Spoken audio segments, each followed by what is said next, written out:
नमस्कार। आज के इस विश्लेषण में हम एक बहुत ही ज़रूरी विषय पर बात करेंगे जो हर भावी शिक्षक के लिए समझना बेहद अहम है। व्यक्तित्व का विकास यानी कि डेवलपमेंट ऑफ पर्सनैलिटी। चलिए एक सवाल से शुरुआत करते हैं। किसी भी क्लासरूम के बारे में सोचें। कोई छात्र बहुत शांत होता है तो कोई बहुत ज़्यादा बातूनी, कोई खेलों में बहुत अच्छा है तो किसी का ध्यान पढ़ाई में ज़्यादा लगता है। ये जो अनोखापन है, ये जो यूनिकनेस है, ये आखिर आती कहाँ से है? दरअसल यही तो उनके व्यक्तित्व का हिस्सा है और आज हम इसी के विकास की प्रक्रिया को समझेंगे। तो व्यक्तित्व विकास आखिर है क्या? देखिए, ये एक लगातार चलने वाली एक डायनामिक प्रक्रिया है। मतलब ये कभी रुकती नहीं है, जन्म से लेकर जीवन के अंत तक चलती रहती है।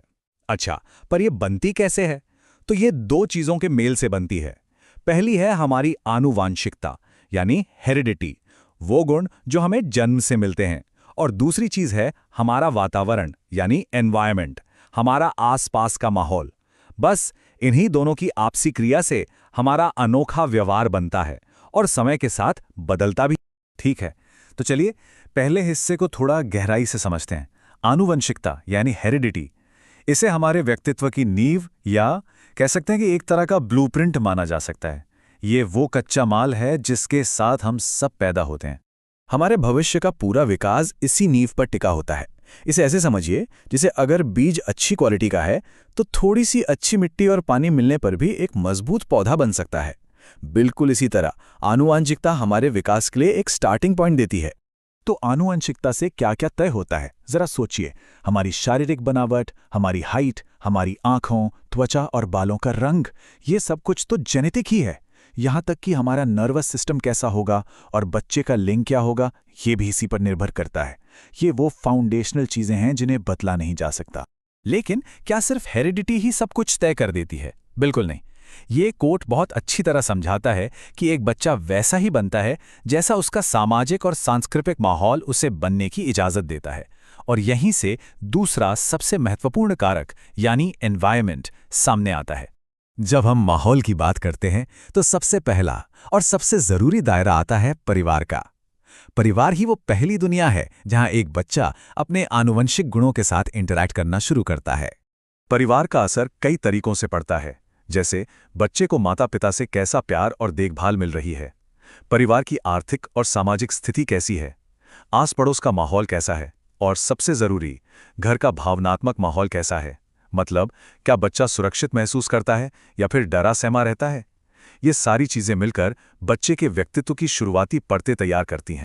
फिर जैसे जैसे बच्चा बड़ा होता है उसकी दुनिया परिवार के दायरे से बाहर निकलकर फैलने लगती है और इस बड़ी होती दुनिया में दो नए और बहुत ही शक्तिशाली प्रभाव सामने आते हैं। एक है स्कूल और दूसरे हैं दोस्त यानी सहपाठी। तो अब घर के बाहर बच्चे के व्यक्तित्व को आकार देने में दो नई ताकतें काम करती हैं, स्कूल और दोस्त। स्कूल में पढ़ाई लिखाई का स्तर कैसा है और दोस्तों के साथ उसके रिश्ते कैसे हैं, ये बातें बहुत ज़्यादा मायने रखती हैं। आखिर स्कूल सिर्फ किताबी ज्ञान ही नहीं देता, बल्कि ये सामाजिक व्यवहार सीखने की पहली बड़ी जगह भी है। अब यहाँ एक बहुत दिलचस्प बात देखने को मिलती है कि किसका प्रभाव किस क्षेत्र में ज़्यादा होता है। अक्सर ये देखा गया है कि नैतिकता, करियर और धर्म जैसे जो बड़े और गहरे मामले हैं, उनमें बच्चे अपने माता पिता और शिक्षकों की तरफ देखते हैं। लेकिन जब बात स्टाइल की आती है, मतलब कपड़े कैसे पहनने हैं, बात करने का तरीका क्या है, सोशल कैसे होना है, तो वहाँ दोस्तों का यानी पीयर्स का प्रभाव हावी हो जाता है, खासकर किशोरावस्था में।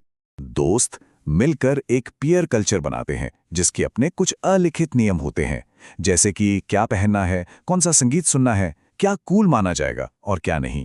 और इस ग्रुप का हिस्सा बनने की चाहत एक छात्र के व्यवहार को और उसकी खुद के बारे में सोच को बहुत गहराई से प्रभावित कर सकती है। और अब आते हैं उस भूमिका पर जो सभी भावी शिक्षकों के लिए सबसे महत्वपूर्ण है। एक शिक्षक का छात्र के व्यक्तित्व पर आखिर क्या प्रभाव पड़ता है? देखिए, एक शिक्षक का प्रभाव सिर्फ किताबों तक सीमित नहीं होता। एक पॉजिटिव और सपोर्टिव शिक्षक छात्र के आत्मविश्वास को, उसकी सामाजिक समझ को और उसके पूरे व्यक्तित्व को एक सही दिशा दे सकता है। अगर कोई बच्चा किसी भी वजह से पीछे रह रहा है तो एक अच्छा शिक्षक ही है जो उसे पहचान कर आगे बढ़ने में मदद कर सकता है। तो एक शिक्षक के तौर पर क्या किया जा सकता है?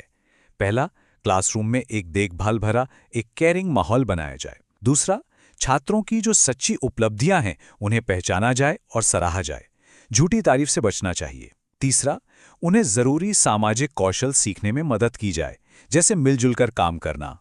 और चौथा, बच्चे के घर के माहौल को समझने के लिए उसके परिवार के साथ भी जुड़ाव बनाना जरूरी है।